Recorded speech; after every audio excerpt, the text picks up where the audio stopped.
We're live. Do I need to wear a mask? Because getting an orbital fracture and a concussion, I'd love to say it.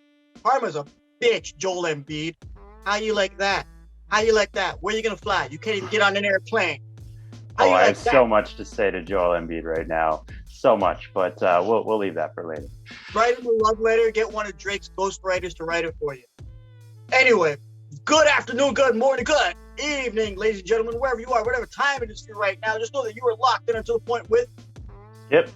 and the king. You guys know what to do. Go down there, click subscribe, click like, leave a comment. Thank you guys for making us get past 400. We're still trying to grow further, and we hope that you guys really enjoy our content.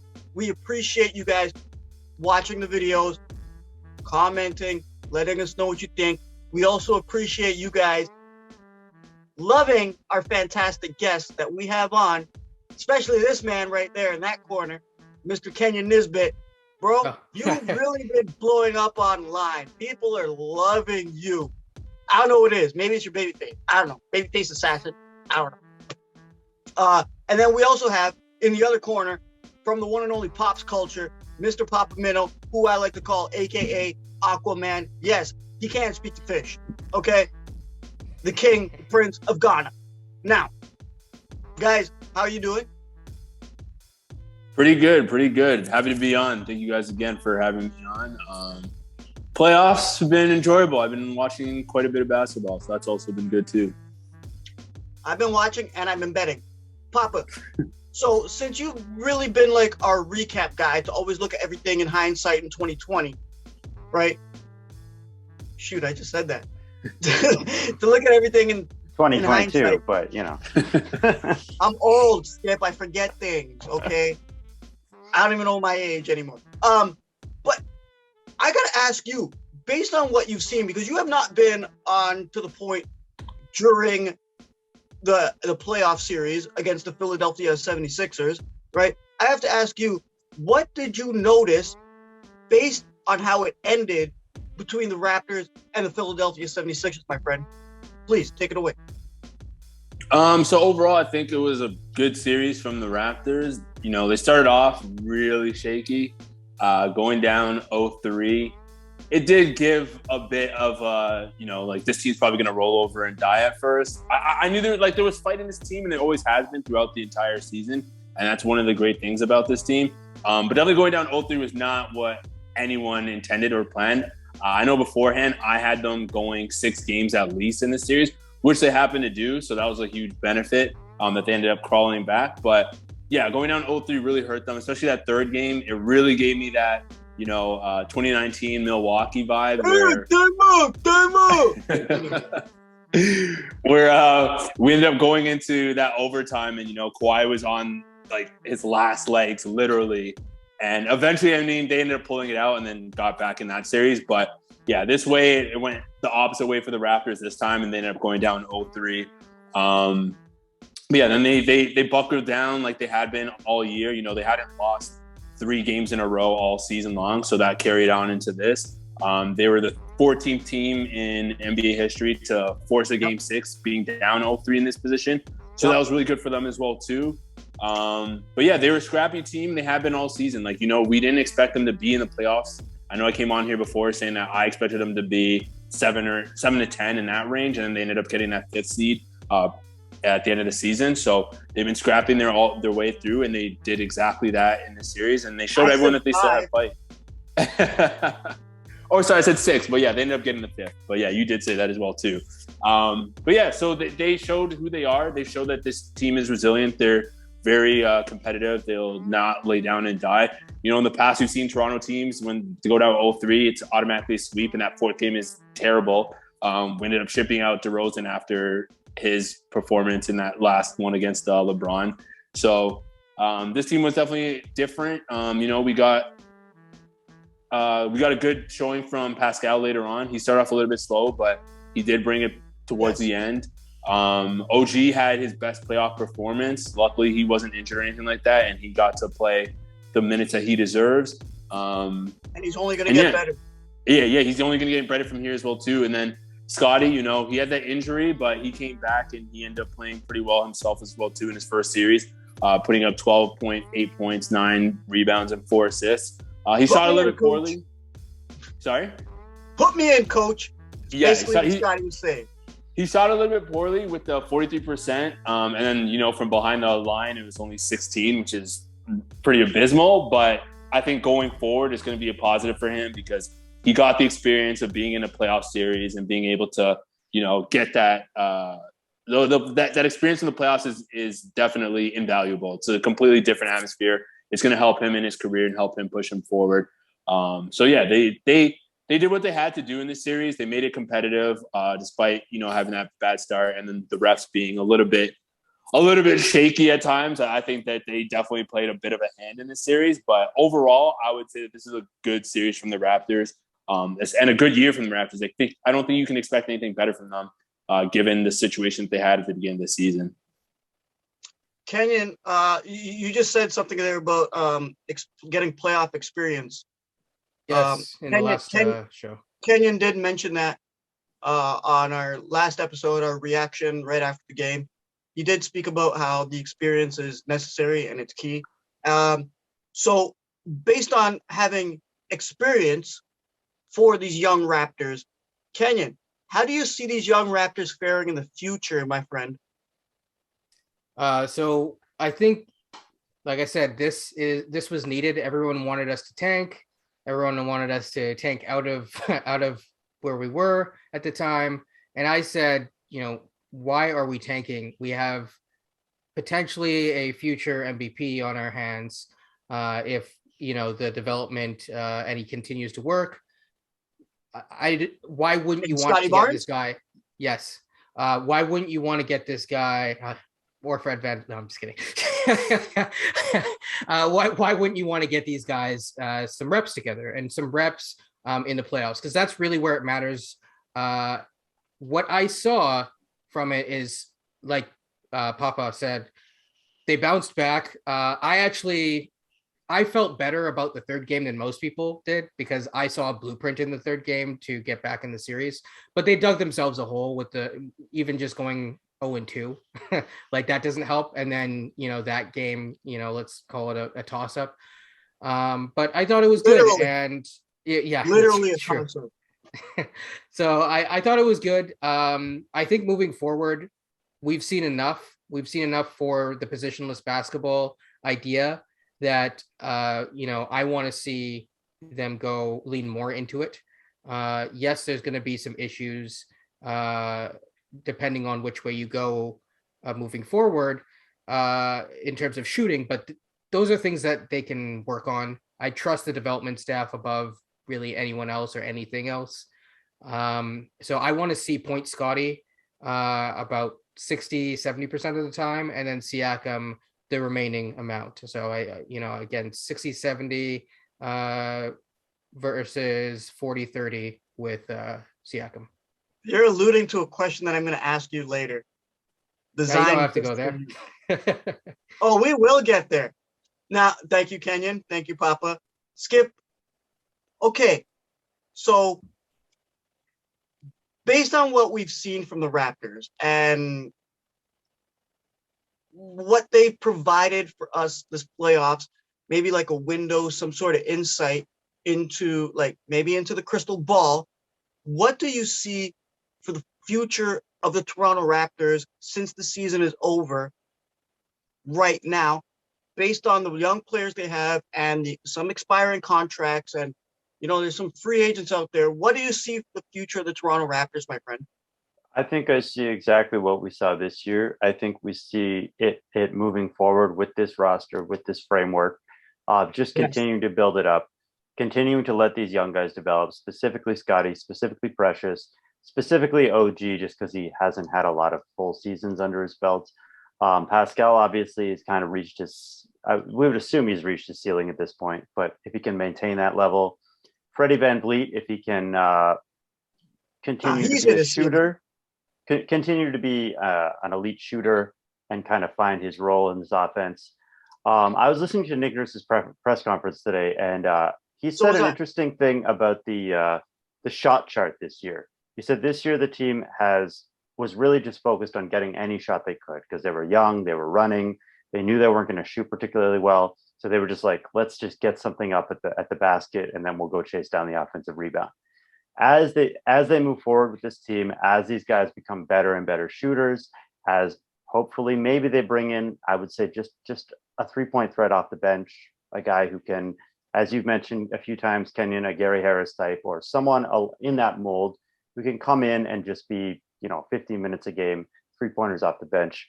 As they improve that, they can get back to what the original shot chart was, right? The whole idea in the NBA was to move away from the mid-range, to stick to layups, to stick to 3-point shots, because those are the more efficient shots.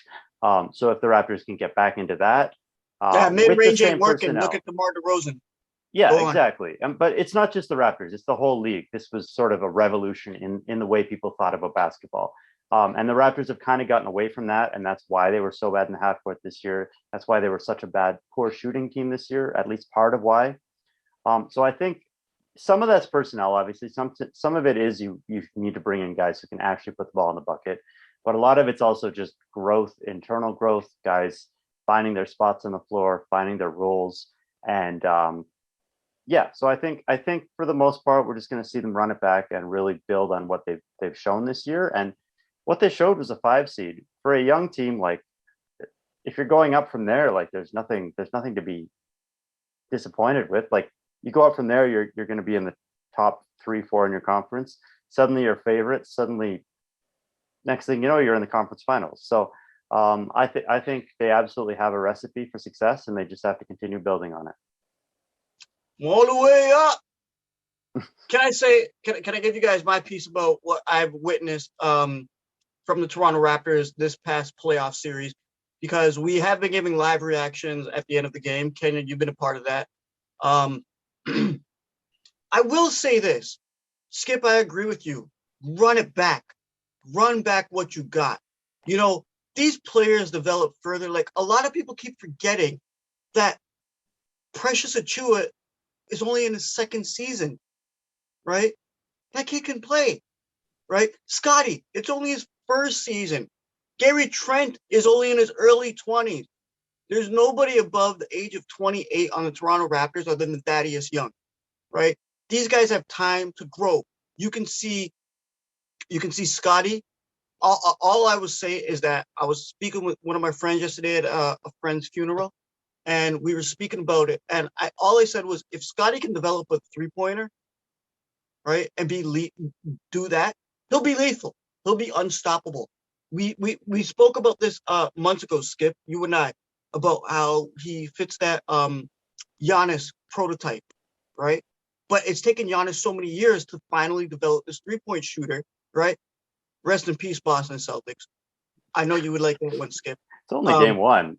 Come on, you know what's gonna happen. Anyway, but I do see that coming from the Toronto Raptors. Like, if they were to stick to it, and Kenya, you did say a while ago that you are excited to see about Pascal finally having an off season to develop his game and not be hurt, not be sick, right? Yeah. Yeah. And then we also got other guys on the squad that can develop their game, right? Maybe I said we. Damn it, I did it again. But anyway, the Raptors can develop. Now, I just gotta say one thing about this series. Papa, you touched on it, my man. The refs, yeah, they definitely did play a hand in this game, in this series. I'm sorry. I don't care what anybody says. Getting an orbital bone fracture and a concussion, karma's a bitch. Okay? We've seen you foul. We've seen you be really dirty. If you guys don't believe me, go check out Panzera Films, right? My man Robert did a video compilation of all of Joel Embiid's dirty plays, right? He is a very dirty player, and you know what? I hate to say it, but screw you, Philly. You're gonna lose. Like, it's not like even if he wasn't there, Miami would still win, because Miami's taking that serious. There's no question. I think we all can agree on that one, can't we? Well, with no Embiid in Miami's going to take it. If Embiid was playing, I would still probably have Miami, but it's definitely a lot closer. Bam would own his ass. So, guys, based on everything I I don't know just about said, that. Skip, I'm gonna find you at the airport and I'm gonna pick you up. But based on everything we were saying, like the development of the Raptors and the unfortunate circumstances that they had to deal with the referees and Mr. Airplane, right? Papa, I gotta ask you. I want to start with you first. Where do you see this Toronto Raptors team within the next few years, based on what you've seen so far? With the same core, you're saying, going in the next few years? Yeah, because I like what Skip said, and I agree with him 100%. Run it back with what they got. Run it back. Yeah, I think unless you think they should make a trade, but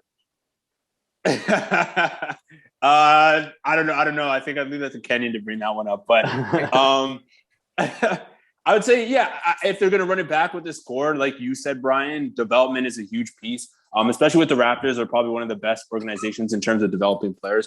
So getting that going for the next few seasons, or for the next season, and having such a young core, guys are only going to get better from here, or at least that's what you hope. I think OG is definitely going to take another step forward. Hopefully he'll be able to stay healthy and be healthy for an entire season. Scotty's definitely going to improve. Like you said, if he happens to get that 3-point shot, which I think it's something he's going to work on in this offseason. I don't know if he's going to – I think he shot this year at 30%. I don't think he's going to – 30.1. Okay, yeah. So I don't think he's going to be a knockdown shooter next season. I'd probably expect him to probably hover around 33, 35, somewhere there for the next season if he works really hard on it.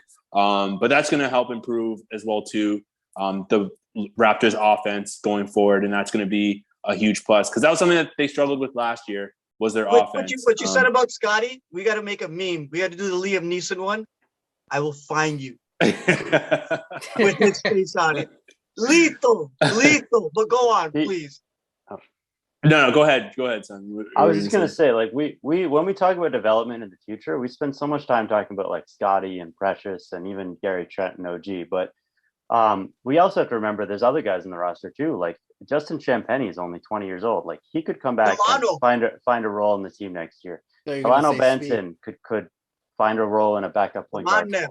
I still have a little bit of faith in Malachi. I don't think he's going to be anything special, but maybe he could be a guy who gets you 15 minutes a night if he can develop a shot.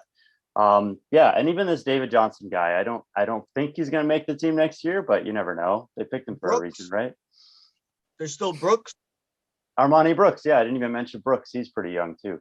So I mean, some of this depth could come from inside the roster to augment the guys that they already have as they continue to develop. We just have to look at this as very much a developmental season, but a very, very good developmental season, which is a terrific place to be if you're Masai or Bobby Webster. Yeah, Kenyon. The Raptors exceeded expectations this year. What do you have to say about that from them, like making it all the way up to the 5th seed this season? So like, are you happy with the outcome of the season so far? It's a heartbreaking first round loss. Sorry, Toronto Raptors fans, but despite all that, look where they made it because they weren't even picked. Vegas had them at 11th in the East, 21st overall at the beginning of the season. So, well, first of all, in the past 9 years, if you were going to bet on the over, you would have made money a lot of years on the Raptors. On the Raptors, yeah. So that's the first thing. Except for last year. The thing that I would say is this. So to Simon's point, we have a lot of things to look forward to. We have a lot of development. I think that success is a function of expectations. And I expected them to be around this. So I mean, it was a successful season, but I wasn't blown out of the water. I said on the low end, on the very low end, they would make the playoffs and get routed. I was kind of hoping, and I think that if they didn't have the first 2 games, I do think that they could have beat Philly. I'm just gonna stick with that. So yeah, I agree with you. So on that front, that's kind of where I'm at with that. sorry, it's painful to talk about the Philly series, is because I really do feel like we could have won. Well, you got an But that's orbital okay. fracture. See, How I painful is got it? no pain because we went down 3-0 and I was like, Exactly. it's over. Like anything after this is gravy. Yeah, but you picked Philly to win to start. 7. So Yeah, my brain picked Philly, but I was still cheering for the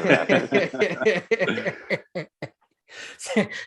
Skip, are you really secretly a bookie? Skip, Just driving send me up your the bets. picks, man. I got a bet tonight. Well, so far I'm 7 out of 8 on my first round picks. So Damn. I see. There you go. There you go. Going chalk So- sometimes is worth it. But anyway, That's how you go on. The That's how you only go one I on the got trip. yeah. The only one I got wrong was the Raptors. I picked them to win. So to bring it full circle though, you got a bunch of guys for the most part. Everything that we've heard about them has been these guys work hard. I mean, Nick Nurse in his press conference today was talking about Pascal Siakam coming back from a shoulder injury, and he was like, "I would show up at the gym 8:30. Pascal was there since 8. He made me tired." I'll just tell you. I'll tell you from experience, having a torn shoulder. It's been over 2 years, Sure. and it still hurts. when I Sure, wake up in the absolutely. morning.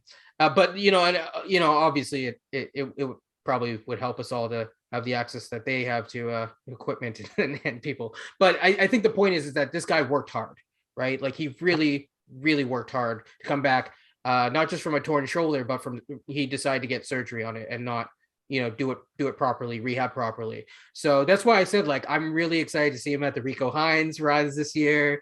I'm excited to see Scotty has already been scheduled to work with the same guy that worked with OG on his handle. So the future is bright. I do think that there are certain things that there were to learn from this series. So for example, we may need to look at lineups that allow for less defensive liabilities on the court. Specifically, when I'm talking about that, I mean, you can't if a guy's getting hunted, then you gotta make a change, and that has to come sooner. So yeah. Well, the defense struggled a little bit in this series, but the whole idea of this concept is to No. guys out. I'm just gonna say this. Skip in game 6, and I went back and watched the film. Okay, and you can go on NBA.com, go to the box score and watch James Harden's field goal attempts. He hunted Gary Trent. He was getting to the rim so easy. Gary Trent is probably our weakest defender. Correct. Yes. Okay. But the goal of the position list is to get away from that in the first place. So yes. I mean, Gary Trent is an interesting case because I think if you were to argue that one player on this roster was expendable, I think you can make a lot of arguments for why Gary Trent would be that guy. But at the same time, he also does the one thing that you really struggle to do in 3-point shooting and shot creation. So if you're going to move him, you're going to lose a lot of what you need to just stay above water. I think that's it. Skip. You're kind of jumping the gun there. Okay. I want to go with. I know Kenyon's going to back clean up on this one. So we didn't have to. Yeah. So Papa, if you were to move a Raptor during this off season, who would it be, for who, and why? I don't know. I think I have to pass this one because I'd have to think about it a little bit, to be honest. Would you give up anybody?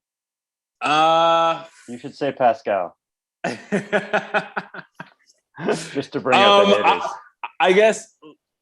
So one of the ones that you guys brought up, it'd probably be Fred or Gary Trent would probably be the two that I would think of, but I'd have to give it some more thought on like who would want to look at for those two. Because I know we also did discuss there was an idea where Fred happens to just take a different approach to his game going into next season, and that would just be him playing more of like a Klay Thompson role where he doesn't have to initiate the offense as much, and he's kind of playing off ball, shooting in the corner and all that. So I think that would be, and if exactly let Scotty handle the ball most of the time, and as well as Pascal Siakam. And I think if that helps, I think if he's willing to do that change, I think it's going to be hard for him to make that change just because he is going into a contract season next year. So it might be hard for him to make that switch mentally. But if he does happen to take that role, I think it's something that could benefit him going forward. Because I do think that with his shooting and his ability to get around like screens and stuff like that, I think it'd be a really good benefit for him to happen to make that change. And then we've seen what Scotty can do with the ball. We've seen what happens when Pascal has the ball in his hands. He made a huge jump this year, especially with his assists, and looking for guys more so than just like passing out when he gets stuck in the paint. He's definitely been more active in like, oh, I'm going to make a move here and I'm going to look for someone to be open and hit them. So I think that would be a huge benefit. In terms of the trade, yeah, I'd have to pass this question because I'm not too sure, but I think that change with Fred VanVleet would be a huge one, I think. Okay, Skip, you're a pretty huge advocate of the Raptors running it back. Would you make a change if you were a tall black man from Africa named Masai Ujiri? If I was a tall black man, I'm not going to go there. He's like, I'm not here. You're not allowed to, Skip. You're not allowed to. You can't say that around us. So to go back to my previous point, I agree with the Gary Trent Jr. and Fred VanVleet thing because I think they are the two players who are who least fit into this Vision 6-9. But like I said, and there's also the contract situation. So both of them have player options coming up after this coming year, I believe. So you got to think about it in terms of if you're only going to have them for one more year, and then they're going to either need a massive contract or go elsewhere. That's where you might sort of look at it and say, okay, well, what can we get for these guys in the trade market? The problem is that they're your two best 3-point shooters. And they're really important to what the team does offensively. So to move either of those guys, you're really your shooting's gonna completely crater. So I mean, if you want to go backwards and become an even worse shooting and an even more offensive rebound heavy team, then that's not really the recipe for success, I would say. So I mean, if you can somehow get an elite shooter for one of those guys, I don't imagine why there would be one on the market specifically for either of those guys, but there could be a window where you navigate something. But for the most part, I think the easiest thing is just to run it back and make that decision down the line. I agree with you 100%, Skip, on running it back. But Kenyon, let's go rogue here. You just want me to be the one to take the dog out to the back and handle what I need to handle. Old Yeller. Yes. Yeah. That's exactly what I was thinking. We're a fifth seed, man. Like we don't need to blow this thing up. But I never said that. I didn't even bring up Fred VanVleet. Y'all brought up Fred VanVleet. Okay. Run that back later. Kenyon, let's go rogue, bro, because you got many theories and many people, Mitchell, that you would like to see on the Toronto Raptors. So who do you think the Raptors would give up to get to that next level, and who should it be? Okay, the Raptors. I don't know if have any of you read Nick Nurse's book or no? I have not. No. So that's one thing that I've been meaning to, and I was talking to one of our, or I should say one of your guys' listeners about this. So, and this goes back to my theory of position James basketball. Yes. Yeah. Shout out. Good guy. So the thing is that Nurse talks about in his book some of this stuff, and that's where I'm trying to get with positionless basketball. There are 3 players right now you could argue for, but really 3 players that are key to positionless basketball moving forward. And these are players that I would consider untouchable. So that would be Pascal Siakam, Barnes, and OG. OG, yeah. And what about Boucher? I would throw Boucher was the 4th. I would throw Achiuwa in that mix, though. Sorry, I forgot it. Jeez, sorry, Precious. So Precious as well. So Precious is Precious as well. Yeah. Yes. Right? Precious is Precious. So uncut gems. So right there, like I would say that those all fit the system. Because right now, I believe in Nick Nurse as a coach. I believe in his system. So whoever you bring in, they need to fit the system. So right now, the Raptors are kind of lacking in two areas. Okay. They're lacking in having some sort of center depth of some kind, but you don't just want any center. You want a center that fits the system, right? So some centers don't fit the system. And if they can't fit in defensively, then why are we wasting our time and giving up assets? And there's only a few guys that fit the system defensively at a minimum, and that is a minimum. Okay. And then there's also only a few centers that fit the system offensively as well. So if you want names of that, I would say so defensively, a good example is like Pirtle. I don't think we can get Pirtle, but that's a good example. I do think, yes, I think we would all love that. But I do think that someone who is gettable and someone who is a reasonable target that the Raptors have really liked throughout the years would be Miles Turner. He's not my favorite, but he's not bad. I'm just saying, like, you laugh all you want, but we've been rumored with Miles Turner for years. I'm not laughing. I'm just saying you always say Miles Turner. Just because, you know, and I kind of see it similar to us getting Ibaka. The other thing is with positionless basketball, I think we don't necessarily need to invest too much in the center position. So I know some people will suggest Ayton, but I don't think we need to pay $35 million a year on average for a center. I don't think that's the direction that we should be going. So that's one thing. The other thing really quickly is we would ideally, unless Scotty Barnes, and I do think that he will improve his shooting. I just don't know if he will ever be a 40% shooter. And I don't know if he has to be. He just has to be 35, 36%, and it'll be a big difference. So if that happens, I think another type of player that would be great is getting someone who can really score. So I'm going to throw a name out. I'm not actually thinking of this guy, but like this type of mold of player. So like a Beal, for example. I don't want Beal, by the way. I really don't. So let me get that out of the way. But that type of player where they have that scoring punch. They can be versatile offensively. Sure, some of the guys that you're going to look at, Mitchell is one. They are on situations where they have been a little bit more ball dominant, potentially because they've had to be. So I would first have a conversation with Fred VanVleet, see if he's amenable to a different role offensively.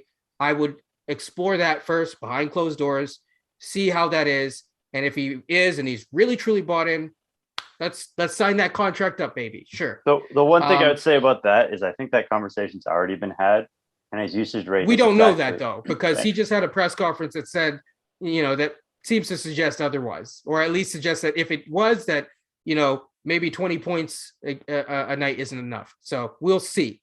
We will see. I hope. But also, like, the time to have these conversations isn't in the middle of the season, isn't in the middle of a series.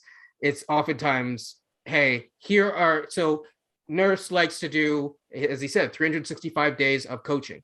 So he's going to say, hey, here's our plan for you, you know, to make you want another ring. Here's the plan for you. And I think that depending on how that conversation is had and how it's received, I'm not against it. But then again, I'm just saying, how does Gary Trent fit into that fold? Because, you know, yeah. This is not a new conversation, though. We've been saying this for a couple of years. Get out of here. Do I have something to say? What? Well, we can revisit this conversation on another episode, but I just want to flash back to the Philly series real quick. I've seen a lot of stuff blowing up on Twitter about Raptors fans and Sixers fans going at each other about the Embiid injury. And look, I don't think anyone wants Embiid to get hurt. I've had a concussion. I know you've had a concussion. They're really serious injuries. You don't want to wish that. I've had about 20 of them in my lifetime. Yeah, you don't want to wish that on anybody. But there was just some real karma to how that went down, because Embiid was elbowing people all series. I counted twice in game 1, twice in game 6. Then on top of that, the stomp on Scotty's ankle. Then on top of that, the airplane celebration. I mean, let's be real. The hate that the Raptors fans feel for Embiid, I love that this is a rivalry. I love that this is a thing. But at the end of the day, basketball hate is kayfabe. Like it's not real. It's like, yeah, I hate that guy. He's on the other team, but like I still respect him. He's still a good player. Like, let's be real. I don't wish him like evil. The only guy I've ever wished evil on was Rugnet Odor when he punched Jose Batista, but that's another story.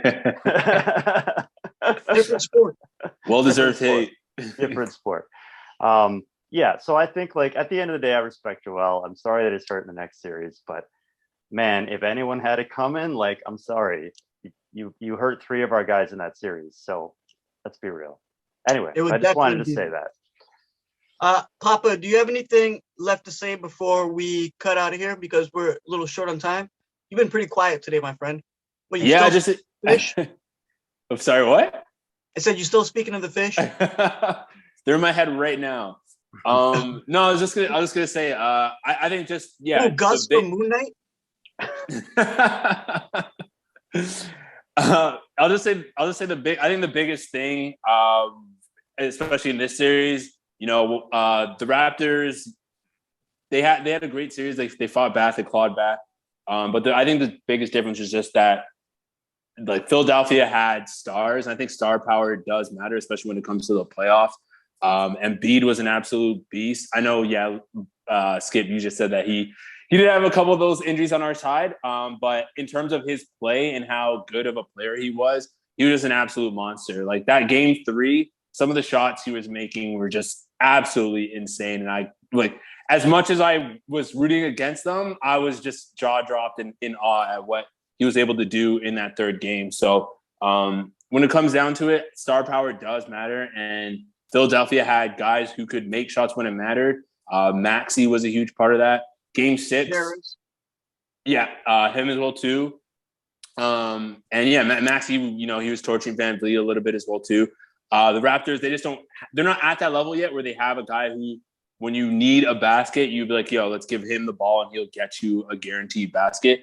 They'll definitely get better and that'll be something that'll improve. But just at this moment, I think Philadelphia is just overall the better team. Watching 2 years, it's going to be Scotty Barnes. That's Mm-hmm. I think he'll definitely be a knockdown guy who can give the ball and score.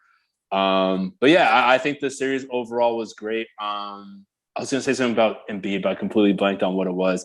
I think going forward, like you guys said, run it back. We'll see what happens going in the future. I think these guys are going to be a great team to watch out for. So I'll leave it at that. All right, guys. Thank you so much for your input. Papa, the one and only Papa Minnow from Pop's Culture. Wait, hold on. Before I sign out, I just got to say something here, guys. I'm happy with what I saw from the Raptors this season. I don't know why anybody could be bitter, except for the Joel Embiid intentional fouls, the flagrants, the referee call. Like, I would like to see something better from the league, but I'm satisfied. I'm happy with it. And in the words of Kenyon earlier and the thumbnail that you guys just clicked on, it's a bright future for the Toronto Raptors. And I would like to see more of it. So, guys, thanks for coming on. The one and only Papa Minnow, a.k.a. Arthur Curry, a.k.a. Aquaman. Right there, the babyface assassin, Mr. Kenyon Nisbett. Yeah, I'm giving you that name because they took it away from Steph, right? And my dude, my man, the one and only Simon Broder at Dougie J's. Simon Broder running the point. Skip, when you come back from Germany, you better bring me back some. I want beer. That's what I want you to bring me. I'll do what I can. We'll see. We'll be off next week because I'll be out of the country, by the way. Yeah, I'll talk to Mama Skip myself. Okay, she'll bring me back the beer.